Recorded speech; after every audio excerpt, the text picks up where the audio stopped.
Hello दोस्तों, नमस्कार, good evening. कैसे हैं आप सभी लोग?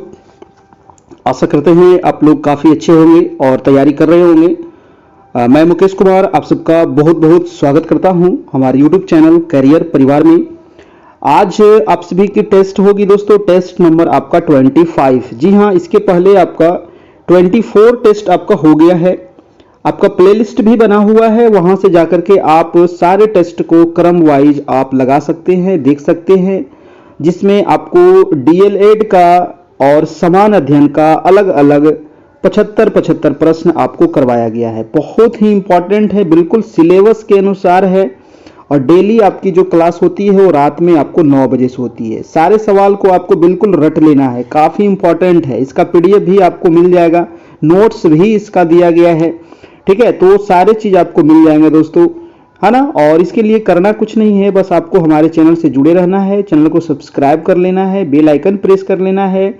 ग्रुप में अगर जुड़ जाते हैं तो वहां पर आपको पीडीएफ वगैरह भी सारा चीज आपको मिल जाएगा। ये नंबर आपको दिया गया है, व्हाट्सएप का ये नंबर है ना, तो यहाँ से आप हमारे यहाँ जुड़ सकते हैं। चलिए शुरू करते हैं डीएलएड का पार्ट नंबर दूसरा। पार्ट नंबर 1 इसका समान अध्ययन था और पार्ट नंबर 2 इसका डीएलएड का है, जो आपको 75 प्रश्न है। तो सभी लोग आ जाइए। गुड इवनिंग जी, कैसे हैं? वीडियो को लाइक भी कर दीजिएगा एक बार, और चैनल पर नए होंगे तो सब्सक्राइब कर लेना है। तो चलिए शुरू करते हैं आज की क्लास। 1 से सवा घंटे की क्लास होगी और बिल्कुल आपको पूरा देखना है ना। 2-4 क्वेश्चन देखने से कुछ नहीं होने वाला है, उससे अच्छा आप अभी ही चले जाइए। ठीक है, अगर देखना है तो मन से पढ़िए, अन्यथा छोड़ दीजिए।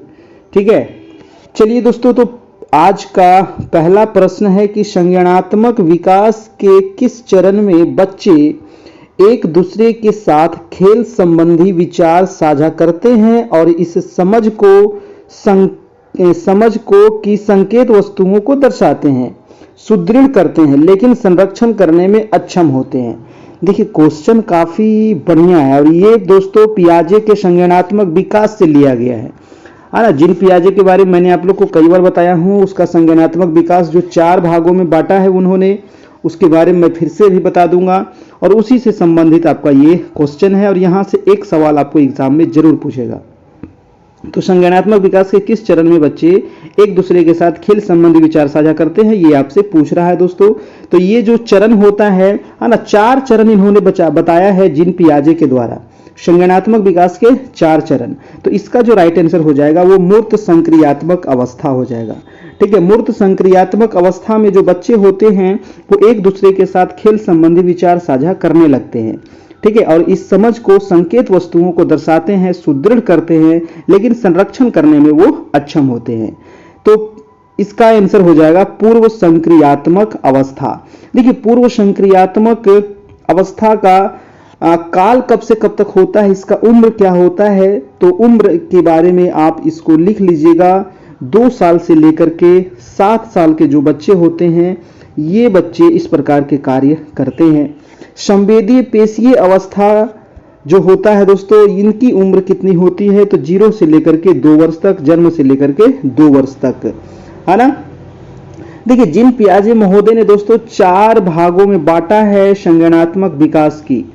एक तो बांटा उन्होंने संवेदी पेशीय अवस्था, सबसे पहली अवस्था जो जन्म से लेकर के 2 वर्ष तक माना उन्होंने। दूसरा उन्होंने बांटा दोस्तों पूर्व संक्रियात्मक अवस्था, जो यहां पर आपको दिया गया है 2 साल से लेकर के 7 साल तक। तीसरा उन्होंने बांटा मूर्त संक्रियात्मक अवस्था, है ना। मूर्त संक्रियात्मक अवस्था की उम्र है 7 साल से लेकर 11 वर्ष तक, है ना। कहीं कहीं 11-12 भी होता है, तो 7 साल से लेकर के 11 वर्ष तक ध्यान रखना है। और लास्ट में जो था वो औपचारिक संक्रियात्मक अवस्था, या फिर इसी को कहा जाता है अमूर्त संक्रियात्मक अवस्था। तो अमूर्त संक्रियात्मक अवस्था की जो उम्र है वो आपको 11 साल से लेकर के 15 साल तक इसको माना गया है। तो ये चारों आपको याद रखना है, संवेदी पेशीय, अमूर्त संक्रियात्मक, पूर्व संक्रियात्मक और मूर्त संक्रियात्मक। ठीक है, इसका जो आंसर हो जाएगा वो आंसर हो जाएगा पूर्व संक्रियात्मक। पूर्व संक्रियात्मक का उम्र कितना होता है, 2 साल से लेकर के 7 साल तक। तो ये जो 4 भागों में बांटा है, इन्होंने किसने बांटा है, तो ये संज्ञानात्मक विकास के सिद्धांत को जीन पियाजे महोदय ने बांटा है। ये बहुत इंपॉर्टेंट सवाल है, यहां से एक सवाल एग्जाम में आपको जरूर पूछेगा। नेक्स्ट प्रश्न चलते हैं, आपका 77 नंबर प्रश्न कह रहा है कि निम्नलिखित में से कौन सी बच्चों के समाजीकरण की प्राथमिक संस्थाएं हैं। देखिए प्राथमिक संस्थाएं कौन होती है दोस्तों। जब बच्चा जन्म लेता है तो सबसे पहले अपने माता पिता के साथ रहता है, उसके बाद आस पड़ोस आता है, तब जाकर के फिर धीरे धीरे वो स्कूल जाएगा और समाज के बीच में जाएगा। तो यहाँ पर जो हमारा आंसर क्या होने वाला है कि बच्चोकरण के समाजीकरण की प्राथमिक संस्थाएं जो होगी वो सबसे पहले तो परिवार होगा, है ना। सबसे पहले क्या होगा, ये वाला तो ऑप्शन ऐसा ही खत्म हो गया। सबसे पहले परिवार होगा दोस्तों, उसके बाद संचार होगा। बिल्कुल गलत है, संचार तो होगा ही नहीं। परिवार होगा और पास पड़ोस होगा, यानी कि राइट आंसर हमारा क्या हो जाएगा, डी नंबर हो जाएगा। ठीक है, आंसर हो जाएगा डी नंबर। नेक्स्ट प्रश्न है आपका 78 नंबर, है ना। क्योंकि यहाँ पर प्राथमिक संस्थाएं कह रहा है, तो प्राथमिक संस्थाएं का मतलब जब बच्चा जन्म लेता है तो सबसे पहले वो किस वातावरण में रहता है ना। अपने माता पिता के साथ ही रहेगा, यानी परिवार के साथ रहेगा, है कि नहीं। 6 महीने तक तो वो बच्चा कहीं जाएगा ही नहीं, है ना। साल भर होता है बच्चा, तब थोड़ा बहुत डेगा डेगी देने लगता है, तो ई घर से वो घर थोड़ा बहुत जा सकता है। ठीक है, तो ये प्राथमिक है, तो प्राथमिक में आ जाएगा परिवार और पास पड़ोस। अगर सिर्फ परिवार दिया हुआ है तो सिर्फ परिवार भी हम उसको टिक कर सकते हैं। चलिए अगला प्रश्न देख लेते हैं। प्रश्न नंबर है 78 कि विकास के किस क्षेत्र का संबंध बौद्धिक सामर्थ्यों जैसे कि ध्यान, स्मृति, समस्या समाधान, कल्पना और रचना से है।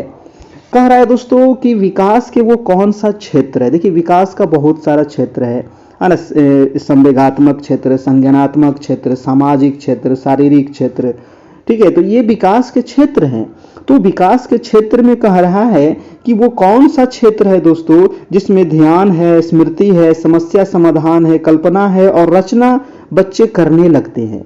तो ये जो क्षेत्र होता है उसको कहते हैं संज्ञानात्मक क्षेत्र, है ना। ये जो सारे चीज आते हैं, ध्यान, स्मृति, समस्या समाधान, ये सब आते हैं किस क्षेत्र में, संज्ञानात्मक क्षेत्र के अंतर्गत आते हैं। यानी कि हमारा आंसर हो जाएगा ऑप्शन नंबर बी।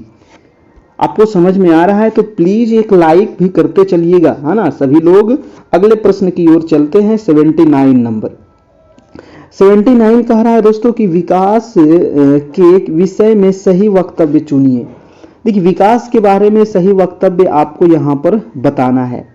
विकास एक दिशाई और एक आयामी होता है, बिल्कुल गलत बात है। विकास एक दिशाई नहीं होता है, विकास परिवर्तनीय है, बिल्कुल सही है। विकास जो है पूर्ण रूप से अनुवांशिक से योजनाबद्ध होता है, अनुवांशिक से होता है लेकिन पूर्ण रूप से नहीं होता है।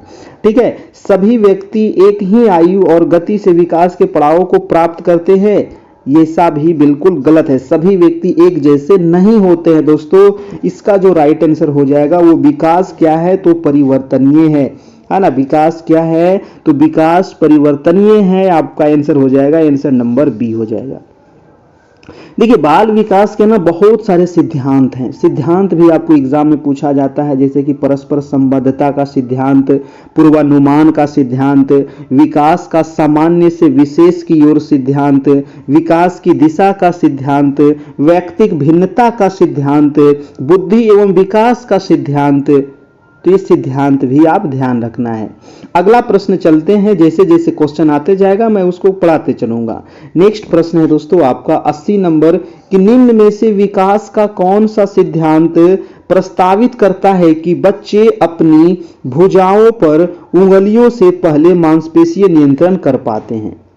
देखिए अभी मैंने सिद्धांत बताया था ना, और सिद्धांत ये आपको पूछ दिया कि वो कौन सा सिद्धांत है जिसमें बच्चे क्या करते हैं दोस्तों, तो अपनी भुजाओं पर, यानी कि भुजाओं पर उंगलियों से पहले मांसपेशी नियंत्रण कर पाते हैं। तो इस विकास को क्या कहते हैं, इस विकास को कहते हैं दोस्तों विकास का अधोगामी सिद्धांत। इस विकास को क्या कहते हैं, विकास का अधोगामी सिद्धांत इस विकास को कहा जाता है। आपको याद रखना पड़ेगा, नहीं तो कुछ नहीं हो सकता है। ठीक है, और इसमें क्या होता है कि बच्चे जो होते हैं अपनी भुजाओं पर उंगलियों से पहले मांसपेशी नियंत्रण कर पाते हैं। नेक्स्ट प्रश्न है आपका प्रश्न नंबर 81 नंबर कि दीवा स्वप्न देखने की प्रवृत्ति बालक की इस अवस्था में पाई जाती है।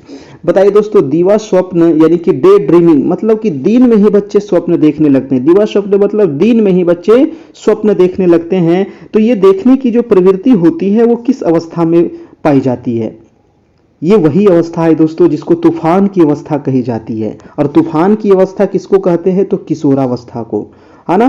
किशोरावस्था को तूफान की अवस्था भी कहा जाता है। यानी कि आंसर हो जाएगा हमारा आंसर नंबर ए हो जाएगा, बिल्कुल सही। ठीक है, अगला प्रश्न है आपका 82 नंबर की वह अवधि जो वयस्कता के संक्रमण की पहल करती है उसे क्या कहते हैं?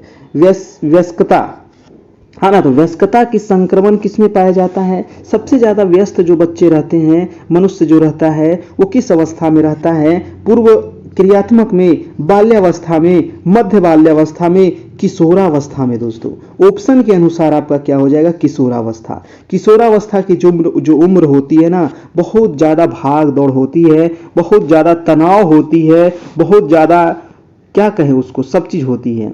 यही जो उम्र है। और किशोरावस्था की उम्र कितनी होती है? तो 12 साल से लेकर के 18 साल तक की उम्र को क्या कहते हैं? किशोरावस्था। याद रखिएगा, ये बार बार एग्जाम में पूछा जाता है। ठीक है, तो किशोरावस्था 12 से लेकर के 18 के बीच मानी जाती है। और इस अवस्था में महत्वपूर्ण क्या होता है दोस्तों? शारीरिक बदलाव आता है, मानसिक बदलाव आता है, सामाजिक बदलाव आता है, संवेगात्मक बदलाव आता है। ये सारे चीज का बदलाव होता है हमारे शरीर में। ठीक है, बहुत ऊंची ऊंची आकांक्षाएं उत्पन्न होती है, कल्पनाएं बहुत बड़ी बड़ी करने लगते हैं बच्चे। ठीक है, और व्यवहार में भटकाव भी दोस्तों इसी उम्र में आता है। अगर गलत संगति में बच्चा पड़ गया तो वो भटक जाएगा। ठीक है, तो इस उम्र में ध्यान देने की ज्यादा आवश्यकता होती है। अगला प्रश्न है आपका 83 नंबर। 83 कह रहा है कि समाजीकरण की प्रक्रिया को विस्तार मिलता है। समाजीकरण की प्रक्रिया को विस्तार किससे मिलता है दोस्तों? सामाजिक अनुमोदन से, या नैतिक गुणों के विकास से, या फिर आपका कह रहा है कि सामाजिक मनोवृत्ति के विकास से, या आर्थिक न्याय से? इसका आंसर क्या होगा जल्दी से बताइएगा 83 का। देखिए, समाजीकरण की प्रक्रिया को विस्तार मिलता है, ये क्वेश्चन आपसे पूछ रहा है। तो इसको विस्तार किससे मिलेगा? इसको विस्तार मिलता है नैतिक गुणों के विकास से। जी हाँ, ऑप्शन नंबर आपका क्या हो जाएगा? बी नंबर आपका बिल्कुल सही हो जाएगा। सामाजिक अनुमोदन से, नैतिक गुणों के विकास से तथा सामाजिक मनोवृत्ति के विकास से ये आपका होता है। यानी कि आंसर हो जाएगा आपका आंसर नंबर बी हो जाएगा। ठीक है, आंसर नंबर क्या हो जाएगा आपका? बी हो जाएगा। अगला प्रश्न है दोस्तों आपका प्रश्न नंबर 84 नंबर। 84 कह रहा है कि आस पड़ोस में रहने वाले व्यक्तियों की व्यवहारिक समस्याओं का निदान करने जैसा कार्य किसके अंतर्गत आता है? हाँ ना। देखिए, ये पीडीएफ जब हम आपको दे देंगे तो पीडीएफ को दोस्तों एक बार टेस्ट के रूप में आप लगाइएगा, है ना, और फिर आप चेक करिएगा कि आपका कितना सही हुआ है। इसको अगर निकाल करके लगाते हैं तो और अच्छी बात है, अगर मोबाइल से ही लगा लेते हैं तो भी कोई बात नहीं है, उससे भी आप काम चला सकते हैं। लेकिन अगर निकाल के लगाते हैं तो और अच्छा होगा, है ना। लेकिन निकालने में थोड़ा खर्च आएगा, 10-20 रुपया, है कि नहीं। कह रहा है कि आस पड़ोस में रहने वाले व्यक्तियों की व्यवहारिक समस्याओं का निदान करने जैसा कार्य किसके अंतर्गत आते हैं? सामुदायिक मनोविज्ञान, पास पड़ोस संबंधी मनोविज्ञान, जनन मनोविज्ञान, विकासात्मक मनोविज्ञान। अब इसमें देखिए, इस प्रकार के सवाल को क्या करेंगे ना, सबसे पहले ऑप्शन छांटने का हम प्रयास करेंगे। अब क्वेश्चन ये कह रहा है कि दोस्तों आस पड़ोस में रहने वाले, तो आस पड़ोस में हमारे समुदाय के लोग रहते हैं।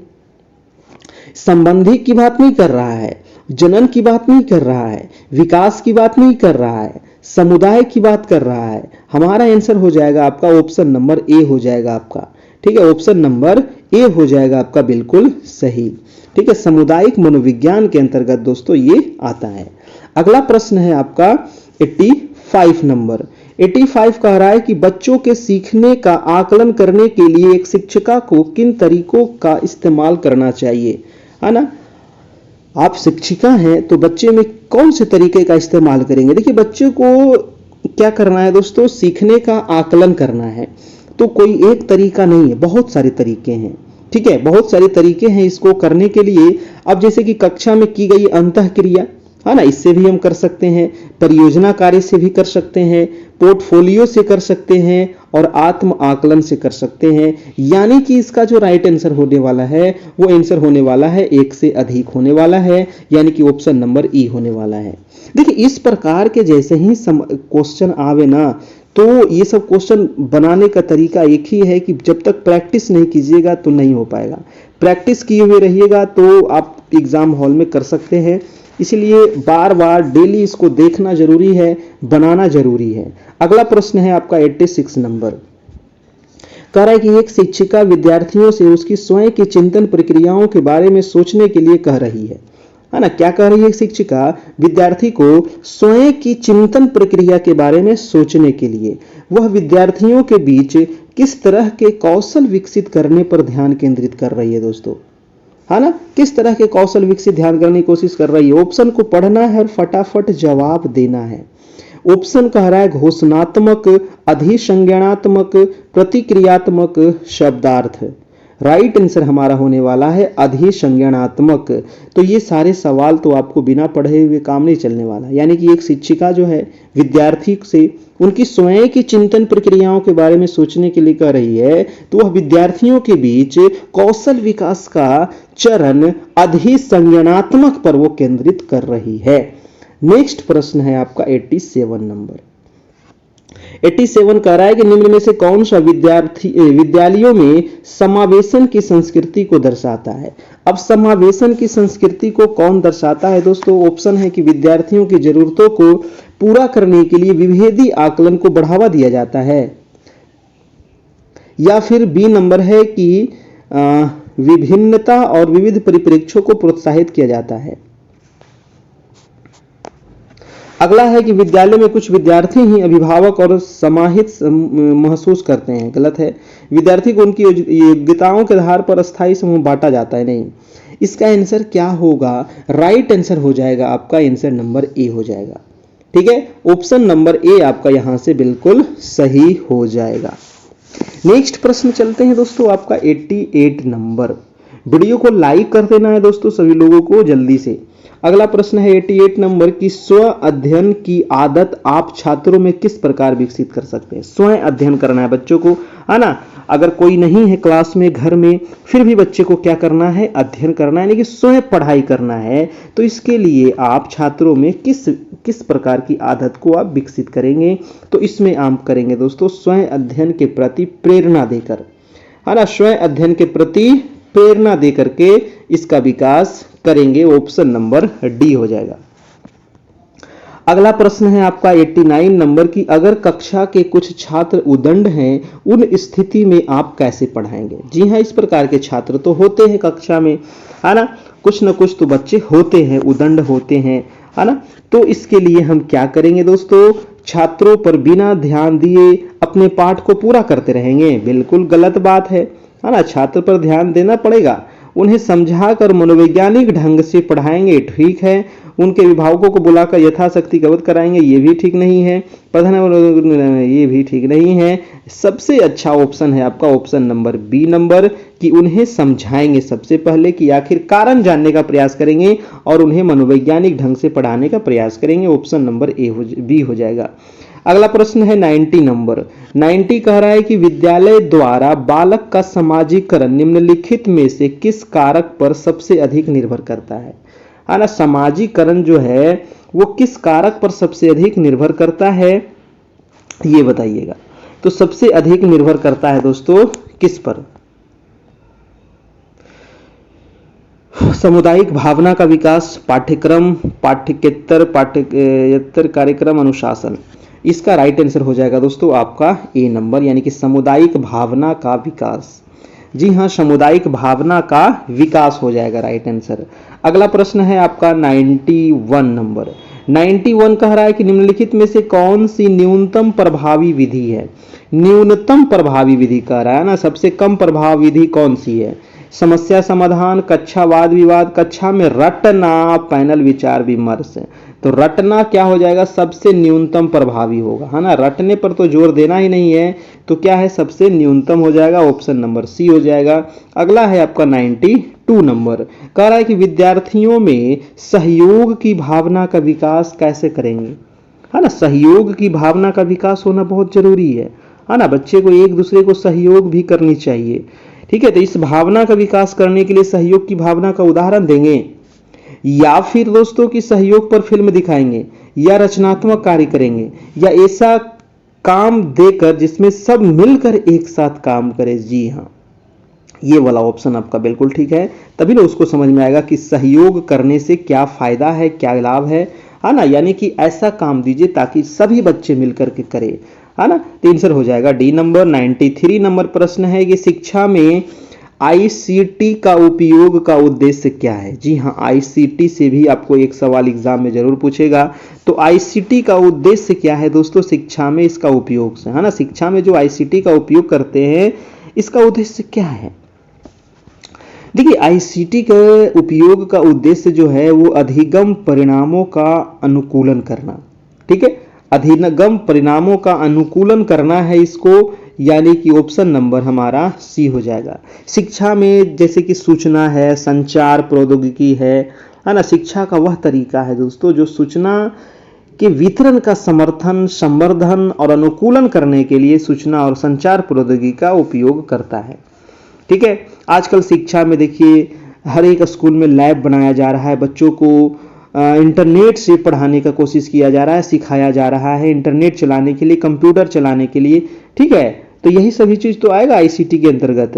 94 नंबर प्रश्न है आपका कि कक्षा में संस्कृति व भाषाई भिन्नताओं को ध्यान में रखते हुए कौन सी नीति प्रभावी होगी। बताइए, कक्षा में संस्कृति और भाषाई भिन्नताओं को ध्यान में रखते हुए कौन सी नीति प्रभावी होगी। क्वेश्चन को ना आप भी एग्जाम में कम से कम 2 बार जरूर पढ़िए। देखिए, मैं भी हर एक क्वेश्चन को लगभग 2 बार पढ़ लेता हूं, आपको भी एग्जाम में 2 बार जरूर पढ़ना है। 2 बार पढ़ने से क्या होता है, जब तक क्वेश्चन समझ में नहीं आएगा बनाइएगा क्या। क्वेश्चन समझ में आएगा तो समझिए आधा क्वेश्चन सोल्व हो गया, आधा क्वेश्चन सोल्व हो गया, क्वेश्चन समझ में आ गया तो ठीक है। बस अब आपको काम क्या है, तो ऑप्शन को छांटना है। अब ऑप्शन को छांटने का अब सीखना पड़ेगा आपको, ये तो प्रैक्टिस करना पड़ेगा, है ना। जितना ज़्यादा टेस्ट लगाइएगा, जितना ज़्यादा डेली क्लास करिएगा, देखिएगा, तो वो धीरे धीरे धीरे धीरे धीरे धीरे वो सही हो जाएगा। 94 का आंसर क्या हो जाएगा दोस्तों, आंसर नंबर हो जाएगा कि विभिन्नताओं को अभाव के रूप में न देखना, है ना। क्वेश्चन था कि कक्षा में संस्कृति व भाषाई भिन्नताओं को ध्यान में रखते हुए कौन सी नीति प्रभावी होगी, तो विभिन्नताओं को ध्यान के रूप में न देखना। अगला प्रश्न है आपका 95 नंबर। 95 है कि समावेशी शिक्षा। देखिए आ गया, समावेशी शिक्षा के बारे में आपको बताना है। समावेशी शिक्षा के बारे में मैंने बता ही दिया हूँ पहले ही कि समान शिक्षा, है ना। तो इसमें आंसर क्या हो जाएगा कि दाखिले संबंधी कठोर प्रक्रिया बढ़ावा देना नहीं है। तथ्यों की शिक्षा से संबंधित है, ये भी गलत है। हाशिए पर स्थित वर्गों से शिक्षकों को सम्मिलित करने संबंधित है। कक्षा में विविधता का उत्सव मनानी है। क्या होगा दोस्तों, देखिए यहाँ पर ऑप्शन जो है ना काफ़ी घुमा दिया है ना। उतना आप सिंपल सोचिएगा कि समावेशी शिक्षा का आप सिंपल जो ऑप्शन खोज रहे हैं कि सभी को समान शिक्षा, है ना, चाहे वो गरीब हो अमीर हो, है ना, विकलांग हो दिव्यांग हो या फिर कोई भी हो, सभी को समान शिक्षा, तो वो यहाँ पर नहीं मिलने वाला है। यहाँ पर आपको मिलने वाला है कक्षा में विविधता का उत्सव मनाती है, ठीक है। कक्षा में विविधता का उत्सव मनाती है समावेशी शिक्षा, यानी कि जो हमारे कक्षा है दोस्तों उसमें सभी प्रकार के बच्चे रहेंगे, है ना, सभी प्रकार के बच्चे रहेंगे, है ना। मंदबुद्धि बच्चे भी उसमें पढ़ सकते हैं, महिलाएं गर्ल्स भी रहेगी, बॉयज भी रहेगा, ठीक है, सभी प्रकार के बच्चे रहेंगे, यानी कि विविधता का उत्सव उसमें होगा, ठीक है। तो ये क्वेश्चन का आंसर होता है। कभी कभी क्वेश्चन का जो आंसर होता है ना घुमा देता है। अगला प्रश्न है आपका 96 नंबर की बुद्धि लब्धि परीक्षण में अल्प बुद्धि बालक की बुद्धि लब्धि क्या है। देखिए, बुद्धि लब्धि के बारे में मैंने आप लोग को पहले भी बताया हूं और बुद्धि लब्धि का फॉर्मूला भी मैंने कई बार बताया हूं। अब फॉर्मूला किसको किसको याद है जल्दी से कमेंट करिए, है ना। बुद्धि लब्धि का फॉर्मूला किसको किसको याद है। यहां पर कह रहा था दोस्तों कि अल्प बुद्धि बालक की बुद्धि लब्धि कितनी होती है। देखिए, अल्प जो बुद्धि बालक होता है उसका जो बुद्धि लब्धि होगा वो 70 से 90 के बीच में होगा, है ना। अल्प वाला यानी कि कम, अल्प मतलब क्या होता है, बहुत कम, ठीक है। तो इसका होता है 70 से 90 के बीच में होता है दोस्तों, ठीक है। चलिए, और जो मतलब सामान्य बालक होते हैं उनका जो बुद्धि लब्धि होता है वो 90 से लेकर के 110 तक होता है सामान्य बालक का, है ना। अगर पूछता सामान्य बालक तो ये हो जाता सामान्य बालक, ठीक है। और एक होता है दोस्तों कि आपका विकासशील बालक, है ना, या सृजनात्मक बालक, तो उसका दोस्तों 110 से ज्यादा होता है, ठीक है। उसका बुद्धि लब्धि 110 से अधिक होता है, 120 हो सकता है, 130 हो सकता है, ठीक है, 110 से ज्यादा रहेगा उसका। हमारा यहाँ पर आंसर हो जाएगा बी नंबर। मैंने अभी आपसे पूछा कि बुद्धि लब्धि का फॉर्मूला क्या होता है, तो मानसिक आयु बटा वास्तविक आयु गुने 100। लिख लीजिएगा, मानसिक आयु, है ना, मानसिक आयु बटा वास्तविक आयु, ठीक है, मानसिक आयु बटा वास्तविक आयु गुने 100, ये होता है बुद्धि लब्धि का फॉर्मूला। अगला प्रश्न है आपका प्रश्न नंबर 97 नंबर। 97 कह रहा है कि एक समावेशी कक्षा में क्या करना है ना। एक फिर से क्वेश्चन आ गया समावेशी कक्षा वाला। तो समावेशी कक्षा में दोस्तों विद्यार्थी जो होता है वो समतापूर्ण तरीके से पढ़ते हैं और विकसित होते हैं। यानी समतापूर्ण मतलब समान तरीके से, समता मतलब समान, समावेशी मतलब समान, ठीक है। तो इसका जो आंसर हो जाएगा कि विद्यार्थी जो होते हैं वो समतापूर्ण तरीके से पढ़ते हैं और विकसित होते हैं, ऑप्शन नंबर बी हो जाएगा। अगला प्रश्न है आपका 98 नंबर दोस्तों कि शारीरिक रूप से व्यक्ति के बीच जो भिन्नता दिखाई देती है उसे क्या कहते हैं। उसे क्या कहते हैं दोस्तों, ऑप्शन है बाहरी भिन्नता, आंतरिक भिन्नता, व्यक्ति भिन्नता, व्यवहार भिन्नता, है ना। तो इसको कहा जाता है शारीरिक रूप से, है ना। देखिए यहाँ पर क्या कह रहा था, क्वेश्चन को इसलिए कहते हैं कि थोड़ा गौर से देखिएगा। यहाँ पर क्वेश्चन कह रहा था शारीरिक रूप से दोस्तों व्यक्ति के बीच में जो भिन्नता होती है, तो शारीरिक रूप से अगर कह दिया तो यहाँ पर हो जाएगा आपको बाहरी भिन्नता, है ना। शारीरिक रूप से बोल दिया, इसका मतलब क्या होगा, बाहरी भिन्नता होगा, ऑप्शन नंबर ए हो जाएगा, ठीक है। चलिए नेक्स्ट प्रश्न है आपका 99 नंबर कि एक बालक की बुद्धि लब्धि 85 है तो बालक क्या है। देखिए मैंने अभी ना आपको बताया था दोस्तों कि बुद्धि लब्धि के बारे में फॉर्मूला आपको याद रखना है ना। और वही देखिए यहाँ पर आपको फिर से वो क्वेश्चन आ गया कि बुद्धि लब्धि क्या है, 85 है। अब जिस बच्चे की बुद्धि लब्धि 85 है तो मैंने अभी बताया था कि 70 से 90 जिसका बुद्धि लब्धि होगा, है ना, 70 से 90 जिसका बुद्धि लब्धि होगा वो क्या आएगा, अल्प बुद्धि में आएगा, है ना। यानी अल्प बुद्धि में आएगा दोस्तों, यानी कि मंद बुद्धि भी उसको कह सकते हैं, अल्प बुद्धि कह सकते हैं। तो 85 वाले को आ जाएगा दोस्तों आपको मंद बुद्धि बालक में, पिछड़ा में नहीं आएगा ये, ठीक है, पिछड़ा में नहीं आएगा। तीव्र बुद्धि तो होगा ही नहीं, सामान्य बुद्धि भी नहीं होगा, क्योंकि सामान्य बुद्धि कितना होता है, 90 से लेकर के 110 तक होता है। यानी 100, कभी कभी दोस्तों 100 से 110 देगा या 90 से 110, ये होता है आपको सामान्य बुद्धि का, ठीक है। मंद बुद्धि हो जाए, यहाँ पर हो जाएगा आपको 85, ठीक है। चलिए, और बुद्धि लब्धि का फॉर्मूला क्या होता है, मानसिक आयु बटा वास्तविक आयु गुने 100। अगला प्रश्न है आपका 100 नंबर। 100 नंबर है, शतक लगा दिए हैं हम लोग। प्रश्न कह रहा है कि एक प्राथमिक कक्षा में शिक्षक को छात्रों को प्रश्न पूछने देना चाहिए के लिए प्रोत्साहित करना चाहिए। एक प्रश्न पूछने के लिए बच्चों को प्रोत्साहित करना चाहिए, बिल्कुल सही बात है। लेकिन कुछ शिक्षक ऐसे होते हैं कि चाहते हैं कि प्रश्न पूछे ही नहीं, ये तो बहुत गलत बात है ना। आप बच्चे को प्रोत्साहित कीजिए, जितना ज्यादा प्रोत्साहित कीजिएगा बच्चे के मन में प्रकार प्रकार के प्रश्न आएंगे, है ना, जो भी टॉपिक आप पढ़ा रहे हैं, ठीक है, ताकि वो पूछे और उसके अंदर जो भी हेजिटेशन है वो समाप्त हो, जो भी कमियां हैं वो दूर हो। इस प्रकार का माहौल बनाइए क्लास में, है कि नहीं। इसका आंसर हो जाएगा हमारा प्रोत्साहित करना चाहिए दोस्तों क्वेश्चन पूछने के लिए बच्चों को, है ना। जो भी सवाल है आप पूछ सकते हैं, बेझिझक पूछ सकते हैं। अगला प्रश्न है आपका 101 नंबर की बच्चे किस शिक्षा शास्त्र द्वारा सबसे अधिक अर्थपूर्ण अधिगम करते हैं। बच्चे जो हैं किस शिक्षा शास्त्र द्वारा, ये पूछ रहा है। ऑप्शन है व्याख्यान और प्रत्यक्ष अनुदेश के द्वारा, पुनरावृत्त यंत्रवत अभ्यास द्वारा, जब वे कार्यों और क्रियाकलापों में क्रियाशीलता से भाग लेते हैं, या कार्य को पूर्ण करने में विभिन्न चरणों पर उपयुक्त इनाम दिए जाते हैं। तो इनाम वगैरह का बात नहीं करना है, यहाँ पर जो आंसर हो जाएगा जब वे कार्यों और क्रियाकलापों में क्रियाशीलता से भाग लेते हैं दोस्तों, ठीक है। तो ये होता है सबसे अधिक अर्थपूर्ण अधिगम, है ना। अगला प्रश्न है आपका प्रश्न नंबर 12 नंबर, सॉरी 102 नंबर है, 12 नहीं है। 102 नंबर कह रहा है कि दिव्यांग छात्रों की शिक्षा के संदर्भ में किस प्रावधान को राष्ट्रीय शिक्षा नीति 2020 द्वारा बढ़ावा नहीं दिया गया है? बताइए दोस्तों, किस प्रावधान को राष्ट्रीय शिक्षा नीति 2020, कितना मस्त सवाल है। एक सवाल तो राष्ट्रीय शिक्षा नीति 2020 से, एक क्या 2 से 3 सवाल आपको राष्ट्रीय शिक्षा नीति से पूछेगा, है ना। तो राष्ट्रीय शिक्षा नीति के बारे में अगर पूरी जानकारी होगी तभी ये सवाल आप बन पाएगा, है ना। राष्ट्रीय शिक्षा नीति के बारे में हम अलग भी वीडियो भी बनाए थे, देख लीजिएगा, लगभग आधा घंटा का होगा। इसका आंसर क्या हो जाएगा? इसका आंसर हो जाएगा दोस्तों, उपयुक्त इमारती ढांचा या प्रत्येक विद्यार्थी के लिए एक शिक्षा और निजी शिक्षा कौन सा नहीं है, ये पूछ रहा था दोस्तों। तो देखिए, दिव्यांग छात्रों की शिक्षा के संदर्भ में अनिवार्य विशेष शिक्षा, है ना, अनिवार्य विशेष शिक्षा का प्रावधान को राष्ट्रीय शिक्षा नीति 2020 द्वारा बढ़ावा नहीं दिया गया है। ठीक है, अनिवार्य विशेष शिक्षा को बढ़ावा नहीं दिया गया है, इसीलिए हमारा आंसर हो जाएगा यहाँ पर सी नंबर हो जाएगा। तो इसके बारे में आपको जानना चाहिए, राष्ट्रीय शिक्षा नीति 2020 के बारे में, क्योंकि ये हमारी नई शिक्षा नीति है ना। अगला प्रश्न है कि कक्षा की गतिविधियों को सार्थक बनाने के लिए एक शिक्षिका को क्या करना चाहिए? क्या करेंगे एक शिक्षिका को, क्या करना चाहिए?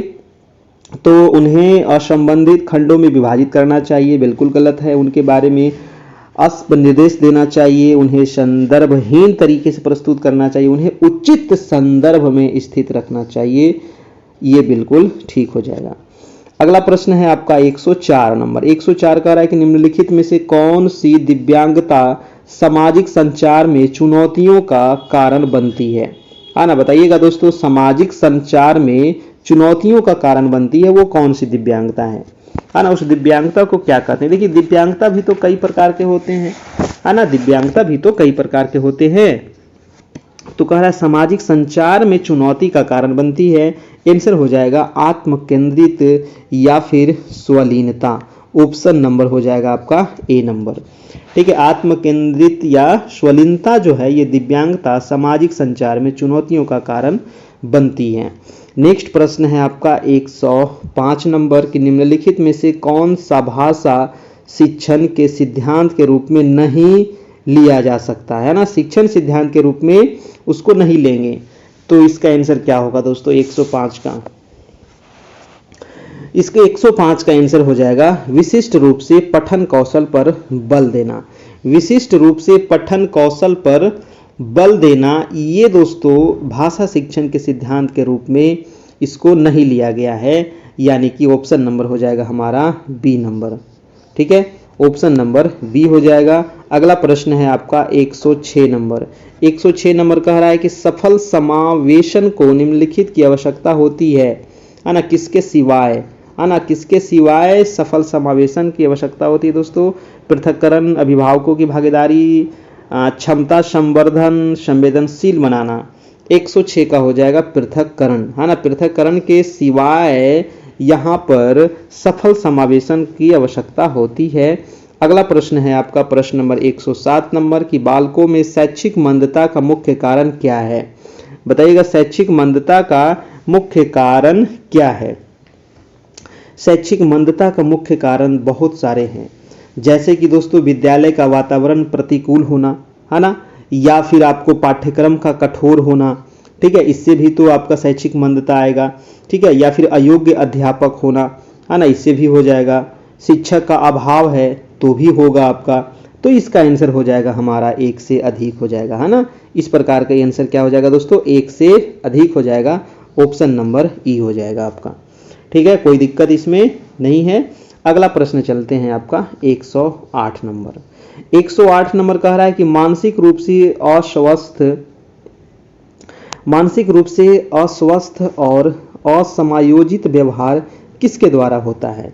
कमजोर बालक द्वारा, बलवान बालक द्वारा, पिछड़े बालक द्वारा, बुद्धिमान बालक द्वारा। क्या होगा दोस्तों 108 का? 108 का हमारा आंसर हो जाएगा कमजोर बालक के द्वारा दोस्तों, है ना। कमजोर बालक जो होते हैं उनके द्वारा ही मानसिक रूप से अस्वस्थ और असमायोजित व्यवहार होते हैं, यानी कि आंसर हो जाएगा ए नंबर। अगला प्रश्न है आपका 109 नंबर। 109 कह रहा है कि जब कोई नेता, जी हाँ, जब कोई नेता समूह की निर्णय लेने की प्रक्रिया में त्रुटि करता है तो क्या करना चाहिए? है ना। काफी बड़ा ऑप्शन दिया गया है दोस्तों, जल्दी से पढ़िएगा, इसका जवाब दीजिएगा, है ना। जब कोई नेता समूह की निर्णय लेने की प्रक्रिया में त्रुटि करता है तो उसे क्या करना चाहिए? इसका आंसर क्या होगा? अपनी त्रुटियों को स्वीकार करना चाहिए और अपने अनुयायियों का विश्वास प्राप्त करना चाहिए। या फिर बी नंबर है, त्रुटियों को स्वीकार नहीं करना चाहिए और अन्य सदस्यों द्वारा दी गई त्रुटियों में सिद्ध करना चाहिए। सी नंबर है कि त्रुटियों को नियमित रूप से दोहराना चाहिए। दोहराएगा भैया तो गलत हो जाएगा। समूह के मानदंडों की पहचान करनी चाहिए और सभी परिस्थितियों में उनका पालन करनी चाहिए। राइट आंसर हो जाएगा दोस्तों आपका डी नंबर, है ना। जो सबसे इंपॉर्टेंट वो जो सही होगा वो डी नंबर हो जाएगा। ठीक है, अगला प्रश्न चलते हैं 110 नंबर। 110 नंबर है कि बुद्धि और विकास संबंधी दिशा और परिणाम को स्पष्ट करने वाला प्रमुख कारक निम्नलिखित में से कौन सा है? बताइएगा। बुद्धि और विकास संबंधी दिशा और परिणाम को स्पष्ट करने वाला प्रमुख कारण कौन सा है? तो प्रमुख कारण यहाँ पर पूछ रहा है ना। तो प्रमुख पूछ दिया दोस्तों तो कोई एक कारण होगा, ऐसे तो बहुत सारे कारण होते हैं, तो प्रमुख में हो जाएगा आयु और उम्र। जी हाँ, तो प्रमुख कारण में आ जाएगा आपका आयु और उम्र हो जाएगा दोस्तों, आपका ऑप्शन नंबर ए हो जाएगा। अगला प्रश्न है आपका 111 नंबर की बालक के वृद्धि और विकास में किस संस्कार क्रम के उपरांत तत्काल शुरू हो जाता है? ना। वृद्धि एवं विकास निम्नलिखित में से किस संस्कार क्रम के उपरांत शुरू हो जाता है दोस्तों? तो कब शुरू होता है ये बताइएगा। देखिए, विकास कब शुरू हो जाता है? जब बच्चे माँ के गर्भ में होता है तभी से ये शुरू हो जाता है दोस्तों। तो इसका जो आंसर हो जाएगा वो गर्भाधान हो जाएगा आपका। ठीक है, ऑप्शन नंबर ए हो जाएगा, है ना।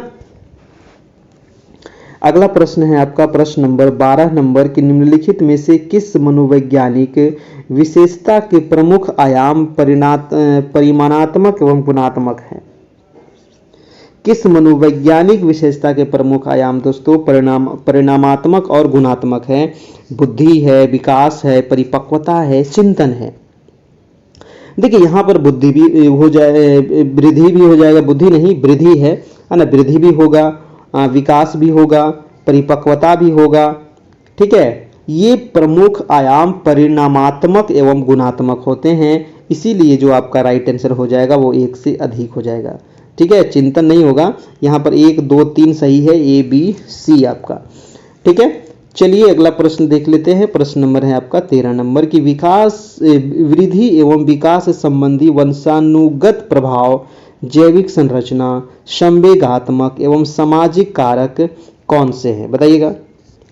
वृद्धि एवं विकास संबंधी वंशानुगत प्रभाव, जैविक संरचना, संवेगात्मक, सामाजिक कारक कौन से हैं? तो क्या होगा दोस्तों 113 का। देखिए, इसमें क्या होगा दोस्तों, इसमें भी आपका जो हो जाएगा आपका आंसर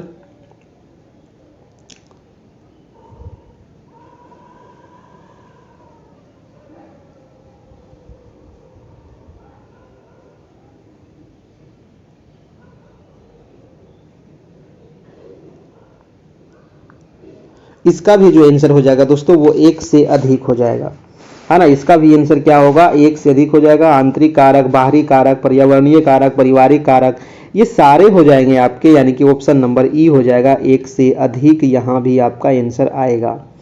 ठीक है, यहाँ भी आपका 1 से अधिक हो जाएगा। अगला प्रश्न है आपका 114 नंबर प्रश्न की वृद्धि एवं विकास से संबंधित सिद्धांत निम्नलिखित में से कौन सा है ना। वृद्धि विकास से संबंधित सिद्धांत कौन सा है ये बताना है। 14 का आंसर क्या होगा? देखिए, वृद्धि विकास की कौन से सिद्धांत बताना है। एकरूपता एवं निरंतरता का सिद्धांत, आनुवंशिक एवं वातावरण का सिद्धांत। तो यहाँ भी देखिए दोस्तों, आपको एकरूपता और निरंतरता ये भी ठीक है, आनुवंशिकता और वातावरण ये भी ठीक है ना। वैयक्तिक भिन्नता और वर्तानुकार ये भी ठीक है, समाजीकरण का सिद्धांत ये भी ठीक है। यहाँ भी आपका आंसर होगा 1 से अधिक। अब देखिए, वृद्धि और विकास में कोई एक कारक नहीं होता है, एक सिद्धांत नहीं होता है, बहुत सारे सिद्धांत इसमें लागू होते हैं, है ना। एकरूपता है, निरंतरता है, आनुवंशिक कारण भी होता है, वातावरण भी होता है, वैयक्तिक भिन्नता भी होता है कि नहीं, सामाजिक भी होता है, यानी कि हमारा आंसर हो जाएगा 1 से अधिक। अगला प्रश्न है आपका 15 नंबर। 15 नंबर है कि संवेदनशीलता, प्रत्यक्षीकरण, विवेक, बुद्धि एवं समस्या समाधान किस विकास का प्रमुख अंग माना जाता है? तो किसको मानेंगे? तो इसको माना जाता है दोस्तों आपका ऑप्शन नंबर, इसको कहा जाता है संज्ञानात्मक विकास को। हाँ, संज्ञानात्मक विकास का ये प्रमुख अंग है। ठीक है, प्रत्यक्षीकरण, संवेदनशीलता, विवेक है, बुद्धि है, आपका समस्या समाधान है। ठीक है, ऑप्शन नंबर क्या हो जाएगा? बी नंबर हो जाएगा। अगला प्रश्न है आपका 16 नंबर की कक्षा 7 में एक विज्ञान अध्यापक को श्वसन की क्रियाविधि को प्रभावी ढंग से समझाने हेतु सहायक सामग्री उपयोग में लेना चाहिए, है ना। तो कौन से सहायक सामग्री का उपयोग लेना चाहिए भाई? विज्ञान की अध्यापक हैं और उनको श्वसन की क्रियाविधि पढ़ाना है, चार्ट उनको लेना चाहिए, या अनुरक्षित उपकरण लेना चाहिए, या पाठ्य पुस्तक लेनी चाहिए, या पारदर्शिता लेनी चाहिए। तो उनको दोस्तों श्वसन की क्रियाविधि पढ़ाने के लिए पारदर्शिता उनको लेनी चाहिए, है ना। पारदर्शिता उनको लेनी चाहिए। ठीक है, पारदर्शिता का उपयोग करनी चाहिए। अगला प्रश्न है आपका 117 नंबर। 117 नंबर सवाल कह रहा है कि शिक्षण की नवाचार विधि जिसमें छात्र अपनी स्वयं की सीखने की गति से सीखता है उसको क्या कहते हैं? तो स्वयं की गति से सीखने की गति को क्या कहते हैं? तो उसको कहते हैं दोस्तों आपको अभिक्रमिक अनुदेशन। उसको क्या कहते हैं? अभिक्रमित अनुदेशन उसको कहा जाता है। ऑप्शन नंबर सी हो जाएगा। नहीं इसको आगमन कहते हैं और नहीं निगमन कहते हैं और नहीं ह्यूरिस्टिक कहते हैं। ठीक है, शिक्षा की नवाचार विधि जिसमें छात्र अपनी स्वयं की सीखने की गति से सीखता है अभिक्रमिक अनुदेशन कहा जाता है। यह शिक्षण की दोस्तों नई विधि है ना। ये जो शिक्षण की क्या है? एक नई विधि है और यह छात्रों को व्यक्तिगत अनुदेशन के लिए प्रयुक्त होती है, जिसमें छात्र सक्रिय होता है तथा स्वयं सीखता है। इसमें शिक्षक की शारीरिक उपस्थिति अनिवार्य नहीं होती है। अगला प्रश्न है 118 नंबर की प्रदत्त शैक्षिक उद्देश्य प्राप्त उद्देश्यों का वर्गीकरण किया गया किसके द्वारा किया गया? प्रदत्त शैक्षिक उद्देश्य दोस्तों या प्राप्य उद्देश्य का वर्गीकरण किसके द्वारा किया गया है? तो ये किया गया है दोस्तों B.S. ब्लूम के द्वारा, है ना। B.S. ब्लूम के द्वारा किया गया है, ये तो आपको याद रखना पड़ेगा, है ना। प्रदत्त शैक्षणिक उद्देश्यों का वर्गीकरण किसने किया? B.S. ब्लूम। अगला प्रश्न है आपका 119 नंबर दोस्तों कि शिक्षकों के एक समूह द्वारा किया जाने वाला शिक्षण क्या कहलाता है? बताइएगा। शिक्षकों के एक समूह द्वारा किया जाने वाला शिक्षण को क्या कहते हैं? तो इसको क्या कहते हैं दोस्तों? इसको कहते हैं दल शिक्षण, है ना। इसको कहा जाता है दल शिक्षण। ठीक है, शिक्षकों के एक समूह के द्वारा किया जाने वाला शिक्षण दल शिक्षण कहलाता है। अगला प्रश्न है 120 नंबर के छात्रों के अर्जित ज्ञान की जांच करने के लिए प्रयोग में ली जाने वाली प्रविधि कौन सी है ना। तो ये प्रविधि कौन सी है? तो इस विधि को कहा जाता है परीक्षण विधि, है ना। इस विधि को क्या कहते हैं? इस विधि को कहते हैं दोस्तों आपको परीक्षण विधि। अगला प्रश्न है आपका 21 नंबर। दल शिक्षण का सर्वप्रथम प्रयोग किसने किया था? बताइए ना। दल शिक्षण का प्रयोग सर्वप्रथम किया गया था, किसके द्वारा सर्वप्रथम प्रयोग हुआ था? तो ये हुआ था दोस्तों, दल शिक्षण का सबसे पहले प्रयोग हुआ था आपका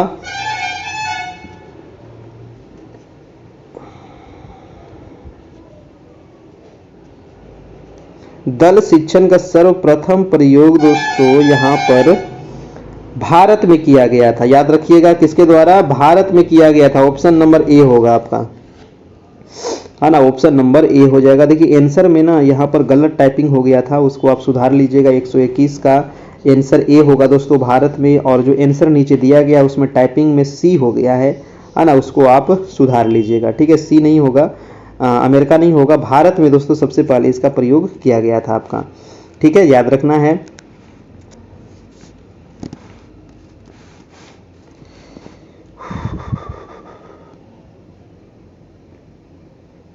अगला प्रश्न है आपका कि स्वीकृतात्मक या ग्रहणशील मौखिक कौशल कौन सा है? स्वीकृतात्मक या ग्रहणशील मौखिक कौशल, तो इसको कहेंगे दोस्तों स्वीकृतात्मक, गहनशील, मौखिक कौशल, इसको सुनना कहा जाता है ना। यह कौन से कौशल है, तो इसको सुनना है दोस्तों आपका, ठीक है। ओरल स्किल है, ठीक है, रिसेप्टिव ओरल स्किल इसको कहते हैं। नेक्स्ट प्रश्न है 123, खेल विधि के जन्मदाता कौन है। ये तो काफी बढ़िया है और सबको पता होगा, खेल विधि फ्रोबेल, खेल विधि फ्रोबेल महोदय, है ना। किसको नहीं पता है, सबको पता होनी चाहिए, खेल विधि के जन्मदाता फ्रोबेल है दोस्तों, ठीक है। ये क्वेश्चन कई बार पूछा गया है। अगला प्रश्न है 124 नंबर। 124 कह रहा है कि शिक्षक के अधिगम पर बल देने वाला परिवर्तन हो सकता है। तो अधिगम पर बल देने वाला परिवर्तन कौन होगा, तो रटने को प्रोत्साहित करेंगे तो अधिगम पर बल थोड़ी पड़ेगा। अग्र शिक्षण को तकनीक अपनाकर, ये भी ठीक नहीं है। परीक्षा परिणामों पर केंद्रित, ये भी ठीक नहीं है। बाल केंद्रित शिक्षा पद्धति अपनाकर, ये बिल्कुल ठीक होगा, है ना। इसीलिए कहते हैं ना कि यहाँ पर देखिए आप ऑप्शन को चारों पढ़िए। आप यहाँ पर देखिए बहुत सारे लोग बी मारेंगे, बी बिल्कुल गलत है ना, क्योंकि आपका डी नंबर आपका बिल्कुल सही है इसीलिए, ठीक है। अगर डी नहीं रहता तब आप उसके तरफ थोड़ा बहुत सोच भी सकते हैं, लेकिन बिल्कुल गलत है ना। बाल केंद्रित शिक्षा पद्धति अपना करके दोस्तों, है ना, शिक्षण के अधिगम पर बल देंगे।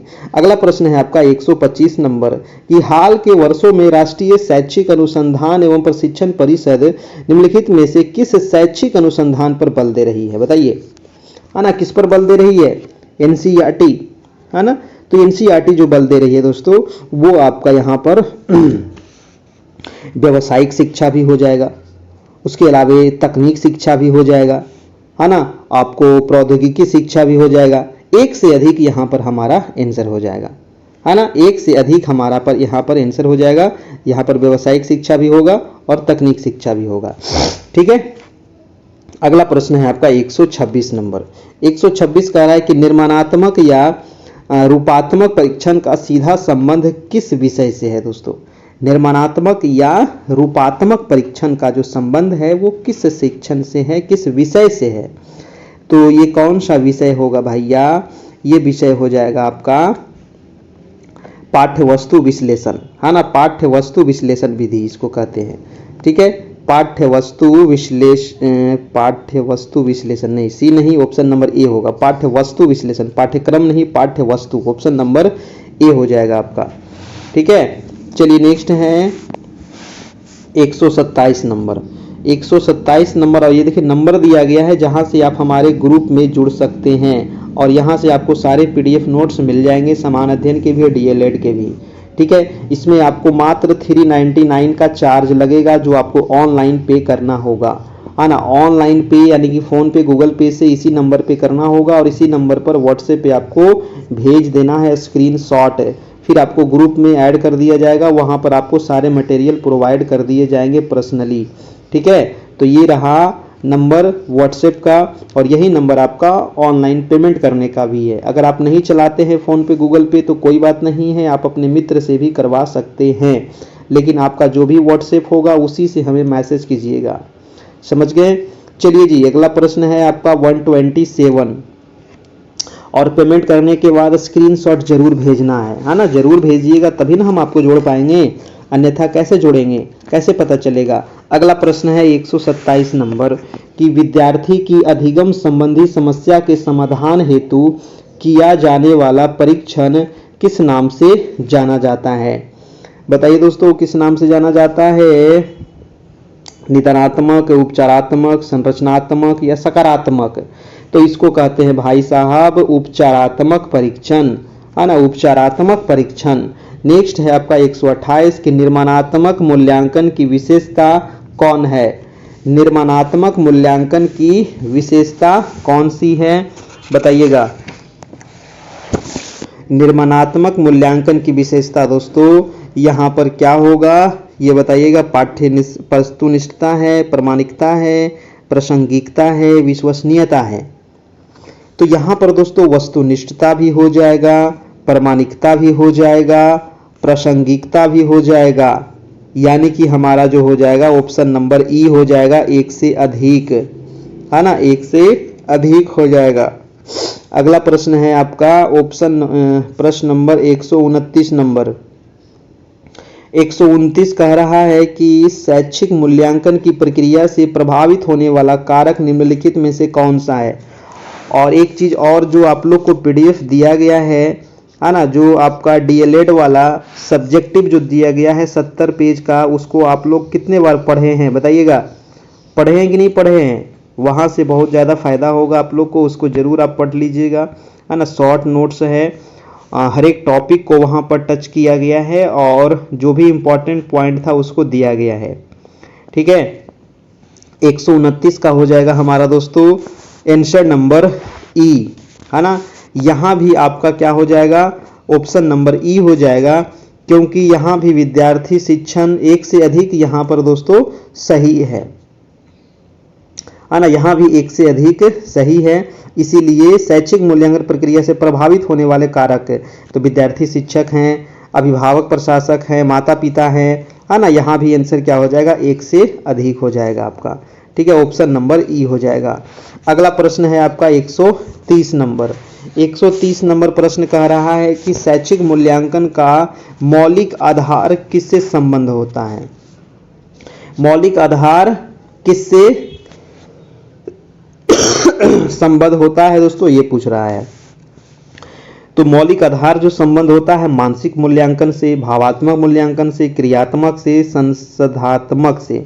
देखिए यहाँ भी दोस्तों आपका मानसिक मूल्यांकन हो जाएगा, भावात्मक हो जाएगा, क्रियात्मक हो जाएगा, यानी कि एक से अधिक हो जाएगा। यहाँ भी आपका आंसर जो होगा वो एक से अधिक हो जाएगा आपका, है ना। ऑप्शन नंबर ई हो जाएगा।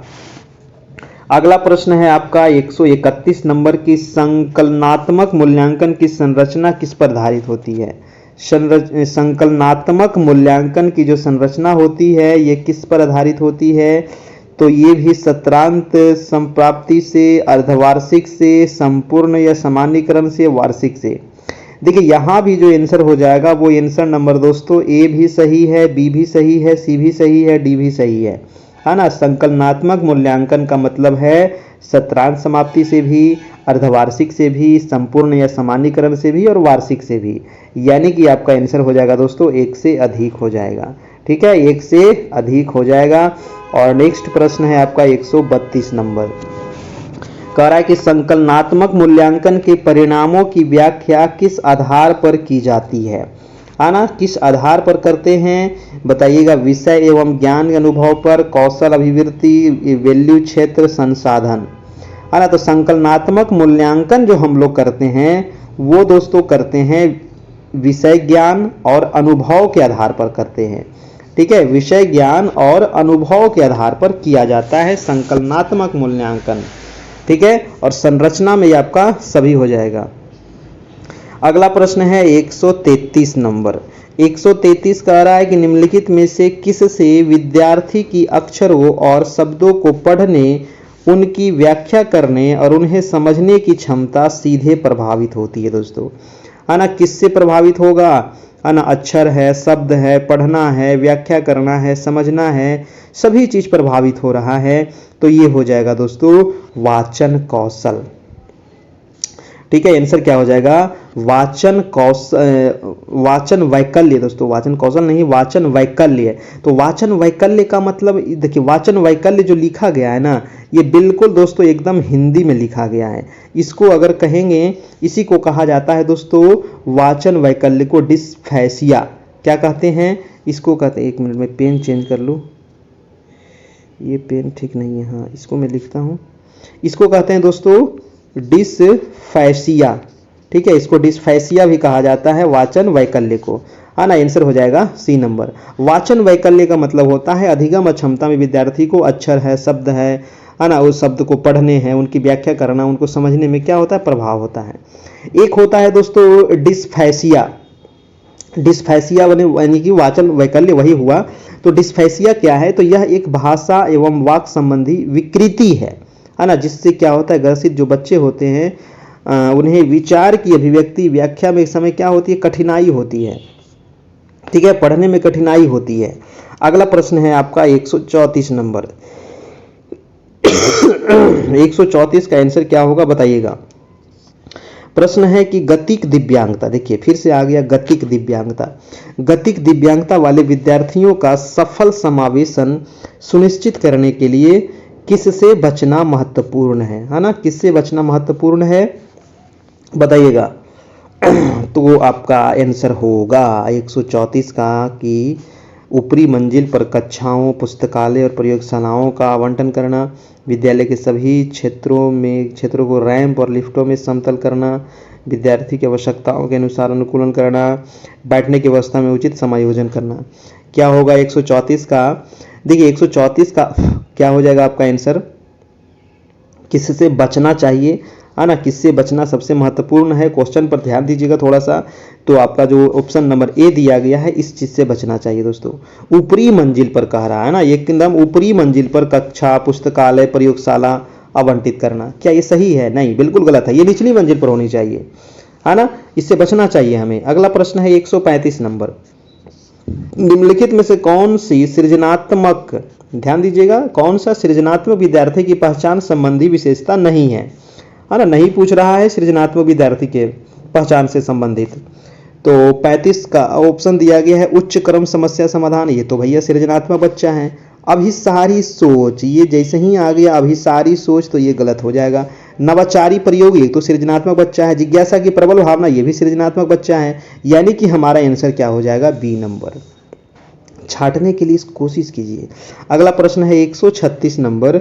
136 नंबर प्रश्न कह रहा है दोस्तों कि किसी विशेष विषय वस्तु को लंबे समय तक स्मरण रखने को सुसाध्य करने हेतु एक शिक्षक को किस रणनीति से बचना चाहिए? तो स्मृति सहायक विविधियां लागू करना, संगठनात्मक चार्ट बनाना, या फिर असंबद्ध शब्द प्रस्तुत करना, या फिर आपका मानसिक चित्र का उपयोग करना। देखिए इसका आंसर क्या हो जाएगा? इसका आंसर हो जाएगा आपका आंसर नंबर सी नंबर, असंबद्ध शब्द प्रस्तुत करना। अगला प्रश्न है आपका 137 नंबर। 137 कह रहा है कि जब सीखी जाने वाली सामग्री हो तो विद्यार्थी बेहतर सीखते हैं। सीखी जाने वाली सामग्री कैसी हो ताकि बच्चे बेहतर सीखेंगे? तो सीखी जाने वाली सामग्री मौजूद ज्ञान से जुड़ी हो, है ना? मौजूदा ज्ञान से जुड़ी हो, है ना? जो मौजूदा ज्ञान है उससे जुड़ी हो तो बच्चे जो होते हैं वो ज़्यादा अच्छे तरीके से सीखते हैं। ठीक है, आंसर हो जाएगा आपका बी नंबर। अगला प्रश्न है आपका 38 नंबर। 38 नंबर कह रहा है प्रश्न कि बैठने की व्यवस्था में लचीलापन, अधिगमकर्ताओं का समूह में कार्य करना किस कक्ष की विशेषता है? बताइए, बैठने की व्यवस्था में लचीलापन, अधिगमकर्ताओं का समूह में कार्य करना किस कक्ष की विशेषता है?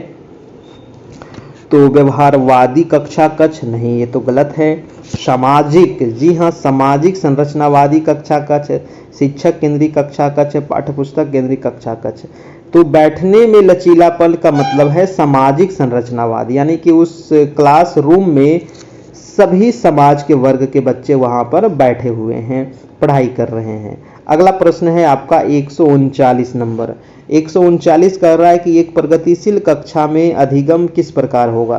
तो सरल प्रक्रिया है, सामाजिक प्रक्रिया है, केवल औपचारिक अनुदेश द्वारा हो सकती है, या परीक्षाओं पर प्रतिबंधात्मक है। क्या होगा दोस्तों आपका 139 का?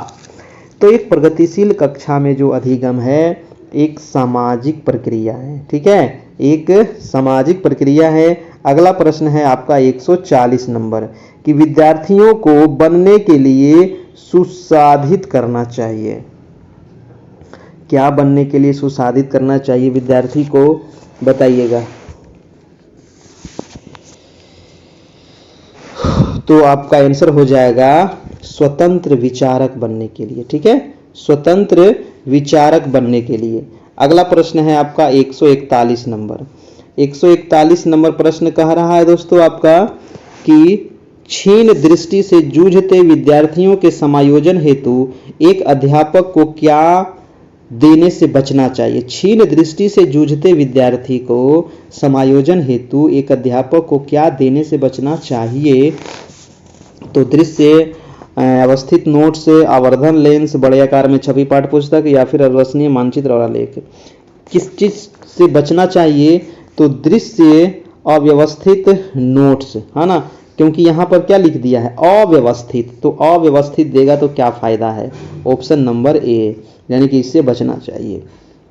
अगला प्रश्न है आपका 142 नंबर कि लर्निंग विदाउट बर्डन, बहुत इंपॉर्टेंट सवाल है दोस्तों। लर्निंग विदाउट बर्डन एक समिति की रिपोर्ट है, इस समिति के अध्यक्ष कौन है, ये 1 नंबर का सवाल है, वेरी वेरी इंपॉर्टेंट है ना। लर्निंग विदाउट बर्डन आजकल इसी पर जोर दिया जा रहा है ना, कि बर्डन बच्चे पर नहीं डालना है हमको, ठीक है ना। तो ये जो रिपोर्ट है दोस्तों ये किस समिति का है, तो ये है प्रोफेसर यशपाल, ठीक है, याद रखिएगा प्रोफेसर यशपाल महोदय का ये है। ऑप्शन नंबर आपका क्या हो जाएगा, बी नंबर हो जाएगा। अगला प्रश्न है आपका 143 कि प्राथमिक बाल्यावस्था शिक्षा का उद्देश्य क्या है। प्राथमिक बाल्यावस्था शिक्षा का उद्देश्य पूछ रहा है। ऑप्शन देख लीजिए, पूरा ऑप्शन पढ़िए, है ना, सभी ऑप्शन को पढ़िए। 3R की शिक्षा देना, पोषक आहार देना, कुछ घंटे के लिए माता पिता को बच्चे संभालने से राहत देना, या फिर सामाजिकरण तथा प्रत्यक्षीकरण क्षमता को बढ़ाकर बच्चे को विद्यालय के लिए तैयार करना। 143 का क्या होगा, देखिए प्राथमिक बाल्यावस्था की बात कर रहा है। प्राथमिक बाल्यावस्था शिक्षा का उद्देश्य जो है वो सामाजिकरण तथा प्रत्यक्षीकरण क्षमता को बढ़ाकर बच्चे को विद्यालय के लिए तैयार करना, ठीक है, यानी कि आपका जो आंसर हो जाएगा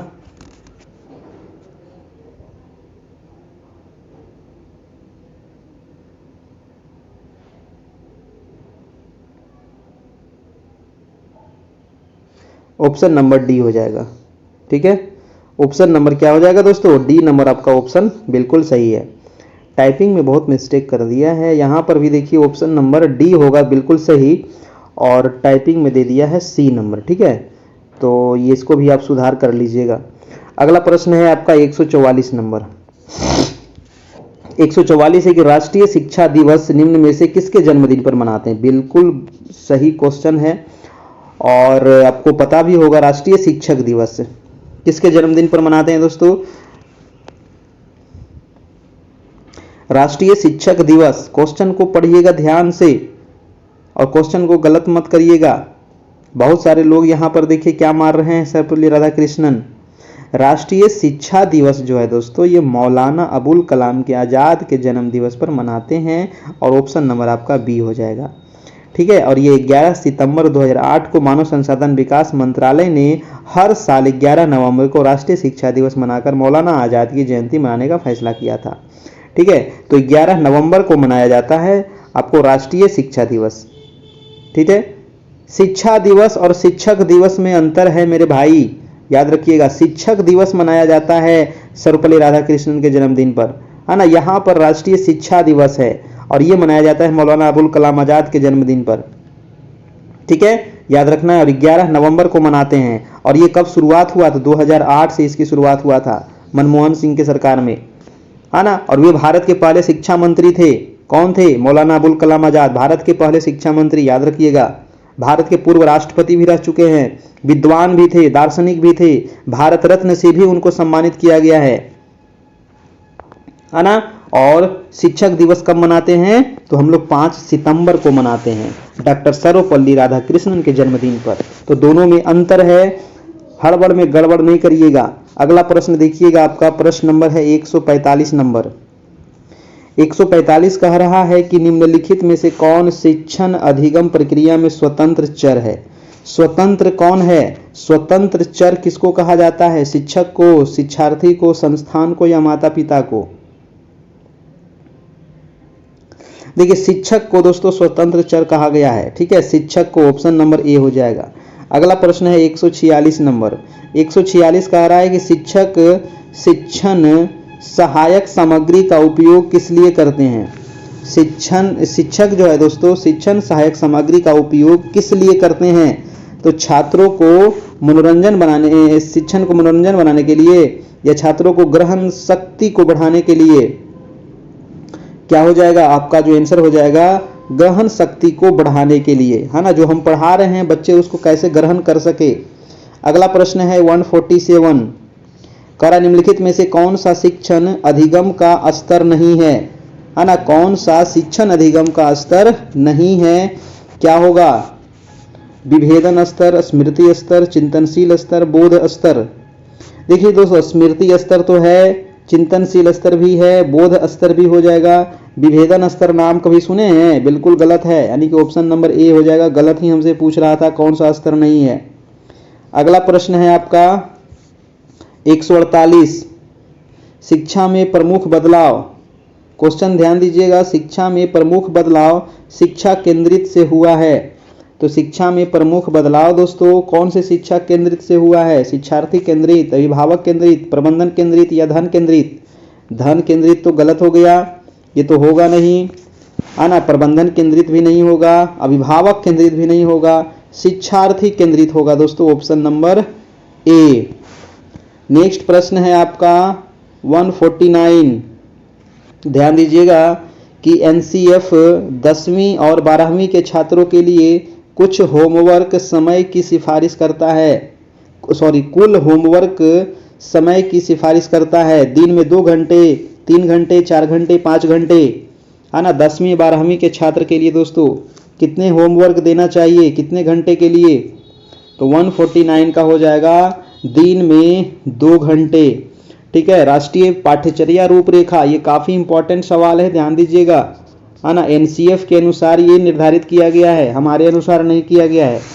तो राष्ट्रीय पाठ्यचर्या रूपरेखा यानी कि एनसीएफ की सिफारिश क्या है कि जो 10वीं और 12वीं के छात्र हैं उनको प्रतिदिन 2 घंटे होमवर्क पर खर्च करना चाहिए। ठीक है, 2 घंटे होमवर्क पर खर्च करना चाहिए, ध्यान रखना है।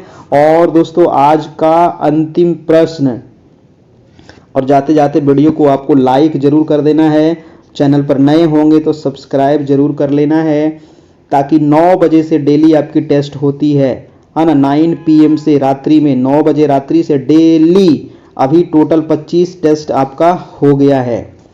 ठीक है, बताइएगा इसका आंसर क्या होगा कि आलोचनात्मक शिक्षा शास्त्र सामूहिक निर्णय लेने की सुविधा प्रदान करता है। आलोचनात्मक शिक्षा शास्त्र सामूहिक निर्णय लेने की सुविधा प्रदान करता है। और आपको PDF भी मिल जाएगा दोस्तों। हमारा व्हाट्सएप नंबर है 78 57 82 43 10। ठीक है, ये नंबर है जहां आप हमारे व्हाट्सएप में जुड़ सकते हैं। यहाँ पर आपको PDF नोट्स भी मिल जाएगा। इसमें जुड़ने के लिए 399 का चार्ज भी आपको लगेगा, तभी आपको सारे मटेरियल मिल पाएंगे। ठीक है, समान अध्ययन का भी, DLED का भी पीछे जितना हो गया है वो सभी मिल जाएगा आपको क्रम से। इसका आंसर क्या होगा मेरे भाई? तो आलोचनात्मक शिक्षा शास्त्र सामूहिक निर्णय लेने की सुविधा प्रदान करता है और खुली चर्चा सही उत्तर होगा। ठीक है, खुली चर्चा, क्योंकि दोस्तों आलोचनात्मक शिक्षा शास्त्र का उद्देश्य क्या है कि छात्रों को सशक्त बनाना और आलोचनात्मक सोच को बढ़ावा देना, है ना, जिसे खुली और समावेशी चर्चा के माध्यम से प्राप्त कर सकते हैं। यानी कि आंसर नंबर हो जाएगा हमारा ए नंबर। ठीक है, तो आज का टेस्ट यहीं पे समाप्त होता है। और आप हमारे जितने भी शिक्षक जुड़े हुए हैं सभी लोग एक बार वीडियो को लाइक कर देना है जाते जाते, है ना। 9 बज गई है, 9 नहीं 10 से ज़्यादा समय हो गया है ना। 1 घंटे से ज़्यादा की क्लास चल गई है। और दोस्तों यहाँ पर आपको बता दूं कि DLED समान अध्ययन मिल जाएगा। जो भी हमारे नए शिक्षक हैं अभी तक नहीं जुड़े हैं तो फटाफट जुड़ जाइए, अब समय ज़्यादा नहीं बचा है। 1 महीना आपके पास अभी टाइम है ना। और देखिए एग्ज़ाम का डेट बढ़ेगा या घटेगा अभी तो कुछ दिन के बाद पता चल जाएगा, है ना। अगर एग्ज़ाम होना होगा, क्योंकि 13 जून को एग्ज़ाम का डेट दे दिया है, तो कुछ दिन के बाद आपको पता चल जाएगा, मैं बता दूंगा। ठीक है, कोई भी न्यूज़ होगा तो आप लोग को ग्रुप में भेज दिया जाएगा।